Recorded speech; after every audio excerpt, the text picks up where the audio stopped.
আয়েশা, বিয়ের আগে তোরে কিন্তু আমি 3 বার স্বপ্নে দেখছিলাম। সুবহানাল্লাহ কইবেন না? বড্ড খুশি হয়ে গেলেন আয়েশা।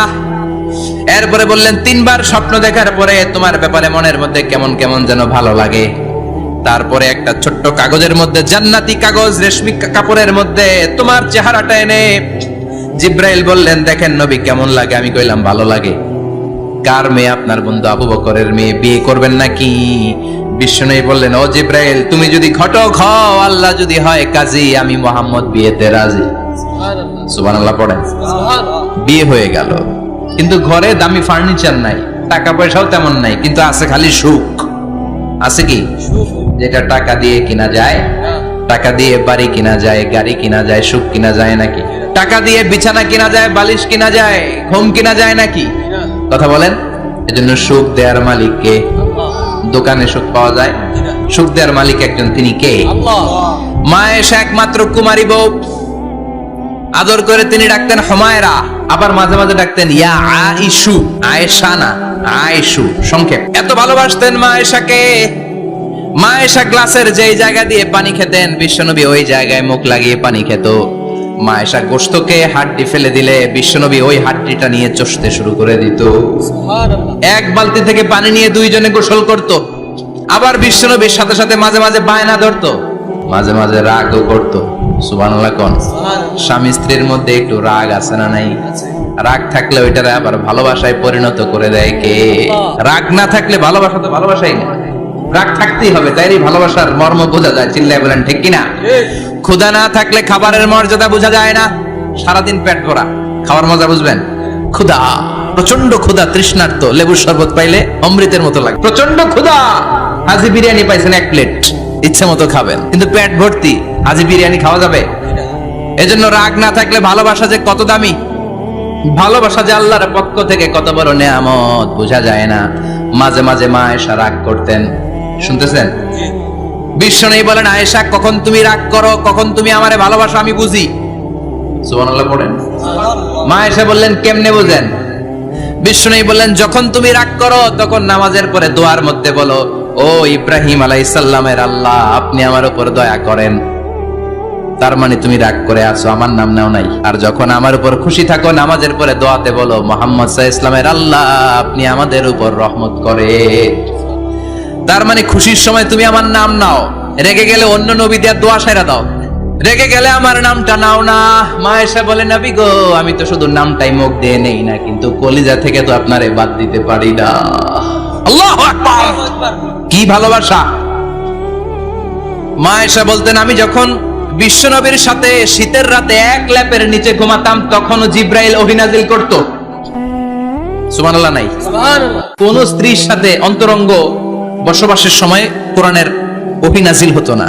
একমাত্র মা আয়েশার সাথে যখন এক বিছানার এক ল্যাপের নিচে দুইজন শুয়ে আছে, কোরআনের আয়াত নাজিল করছে কে? আবার মা আয়েশা বলছেন, আমার কারণে ও মুসলিম উম্মাহ তোমরা তায়াম্মুমের বিধান পেয়েছো। ফাতায়াম্মামু সাঈদান তাইয়্যিবা। মা আয়েশা একটা যুদ্ধে গিয়েছিলেন, যুদ্ধ থেকে ফেরার পথে মা আয়েশার গলার লকেট নাই। মাঝে মাঝে হয় না, মহিলা গলার লকেট পায় না, পুরা বাড়ি আগুন করে ফেলাইছে, লকেট নাই। লয়ে গেল রে, নিয়ে গেল রে, হারাইলাম রে। মা আয়েশার লকেট নাই। লকেট হারানোর পরে মা আয়েশা কান্নাকাটি। বিশ্বনবী বললেন, থামো। অনেকক্ষণ থামার পরে লকেট খুঁজে পায় না। সবাই খোঁজাখুঁজি, লকেট কই, লকেট কই, লকেট খুঁজে পায় না। ওদিক দিয়ে মাগরিবের নামাজের সময়ও শেষ, নামাজের সময় শেষ। আর যেই জায়গায় লকেট খোঁজার জন্য থামা হয়েছে, ওই জায়গায় আবার পানি নাই, পানি সামনে, পানির দিকেও যেতে পারে না, লকেটও খুঁজে পায় না, নামাজও পড়া যায় না। সব সাহাবীরা মিছিল শুরু করছে, আবু বকর রে ধর, ধর, ধর, আবু বকর রে ধর। আবু বকরের মেয়ের কারণে নামাজ আমাদের চলে যাচ্ছে। সাইয়েদনা আবু বকর ঘটনা বেসামাল দেখে আয়েশার কাছে গেল, যে দেখে বিশ্বনবী মা আয়েশার কোলের মধ্যে, ল্যাপের মধ্যে মাথা দিয়ে শুয়ে আছে।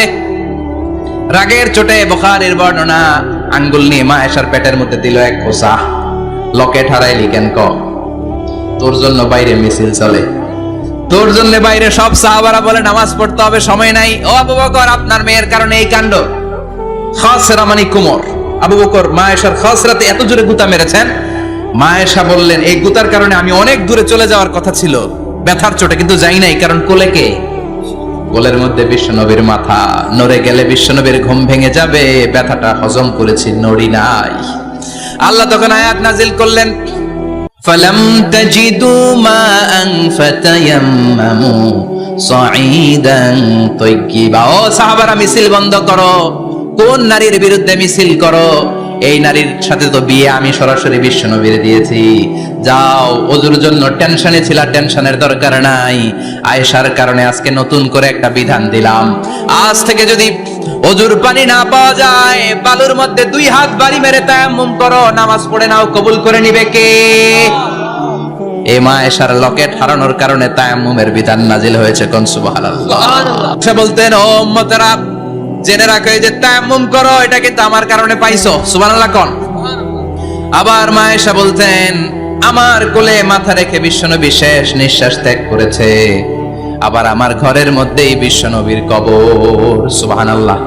বিশ্বনবীর কবরটা কিন্তু মা আয়েশার ঘরের মধ্যে। এখনো বিশ্বনবীর কবর যেই জায়গায়, এই জায়গায় মা আয়েশার ঘর ছিল। সুবহানাল্লাহ কোন। 2210টি হাদিস বর্ণনা করেছেন। কত?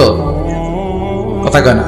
2210টা ফ্যামিলির হাদিস বর্ণনার জন্য মা আয়েশাকে আল্লাহ তাআলা বিশ্বনবীর ট্যাপ রেকর্ডার বানিয়ে পাঠিয়েছেন। যাই বিশ্বনবী বলতেন, ট্যাপ রেকর্ডের মতো রেকর্ড করে সব সাহাবীদের কাছে বর্ণনা করতেন। কত কবিতা উনি নিজে জানতেন, নিজেই জানে না। কত মাসালা যে জানতেন, তার কোনো হিসাব নাই। ইলমুল ফারায়েজ, বাপ মরলে ছেলে মেয়ে থাকলে কে কতটুকু সম্পদ পাবে, মা আয়েশার চেয়ে এই বিধান মদিনায় কেউ জানতো না। বিশ্বনবীর ইন্তেকালের পরে সাহাবাদের মধ্যে কোনো মাসালা নিয়ে কনফিউশন হলে সব সাহাবারা আম্মা জান আয়েশার কাছে এসে সলিউশন নিয়ে যেতেন। সুবহানাল্লাহ কোন। বিশ্বনবী যা বলেছেন সব মুখস্থ রেখেছেন, সব জ্ঞানের কথা ছড়িয়ে দিয়েছেন, সব সময় পড়াশোনা করতেন। সুবহানাল্লাহ। তার মানে মা আয়েশার জীবনী থেকে আপনাদের জন্য শিক্ষা হচ্ছে জ্ঞানার্জন, জ্ঞানানুরাগী হতে হবে। কি হতে হবে? জ্ঞানানুরাগী। বুখারীর বঙ্গানুবাদ পাওয়া যায়, কোরআনের বঙ্গানুবাদ পাওয়া যায়, ইসলামিক অনেক ভালো ভালো রাইটারের বই পাওয়া যায়, ঠিক কি না? এগুলো পড়ার দরকার আছে না নাই? অনেকে বলে, হুজুর আমার ছেলেটা মোবাইল ছাড়া কিছু বোঝে না। কি কয়? মোবাইল ছাড়া কিছু বোঝে না। হুজুর মোবাইল দিলে ঠান্ডা, মোবাইল নিলে কান্দে, এরকম আছে না নাই? এর কারণ হাজবেন্ড ওয়াইফ দুইটার কাছে সবসময় মোবাইল। কথা কর। বাবার কাছেও মোবাইল, মায়ের কাছেও মোবাইল, তো ছেলে মোবাইলের জন্য কাঁদবে না তো কি করবে? বাবার হাতেও যদি বই থাকে, মায়ের হাতেও যদি বই থাকে, ছেলে মোবাইল চাবে নাকি? ছেলেও চাবে বই, ছেলে চাবে কি? কথা বুঝতে পেরেছেন? এই জন্য জ্ঞান অনুরাগী হতে হবে মা আয়েশার মতো। মা আয়েশা 2210টা হাদিস মুখস্থ করেছে, আপনি কয়টা করছেন? উনি পারলে আপনি পারবেন না কেন? মায়েরা শুনতেছেন তো? আশা করি আপনারা শুনতেছেন। তাহলে মা আয়েশার জীবনী থেকে আমরা শিক্ষা পেলাম, জ্ঞান চর্চা করতে হবে।